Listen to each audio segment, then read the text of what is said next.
സുദിനത്തിൽ ഈ ഭൂമി ഭൂതങ്ങളെ പ്രസവിക്കുന്ന ദിനമുണ്ട്. കോടാനുകോടി വിശുദ്ധന്മാർ മണ്ണിനകത്ത് മറഞ്ഞവർ കർത്താവ് തൻ ഗംഭീര നാളത്തോടും പ്രധാന ദൂതന്റെ ശബ്ദത്തോടും സ്വർഗത്തിലെ കാഹളത്തോടെ ഇറങ്ങി വരുമ്പോൾ ക്രിസ്തുവിൽ മരിച്ചവർ മുൻപായി ഉയർത്തെഴുന്നേൽക്കും. എത്ര ദൈവമക്കൾ വിശ്വസിക്കുന്നുണ്ട്? ഒന്ന് ശക്തിയോടെ ദൈവത്തെ സ്തുതിച്ചാട്ടെ.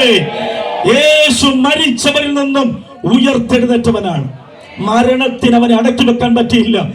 മേരി തോട്ടപ്പള്ളി പാടിയ ശക്തനായ ഗോമറും പ്രസിദ്ധനായ സീസറും സമർത്ഥമറ്റ സോളമൻ തുടങ്ങിയുള്ള വിദ്യരും അമർന്നുപോയി കാലചക്ര വിഭ്രമത്തിലെങ്കിൽ ഇന്ന് രാത്രി ഞാൻ പറയാം, ഇവിടെ സകല രഥന്മാരും കല്ലറ കൊണ്ട് ഒടുങ്ങിത്തീർന്നു.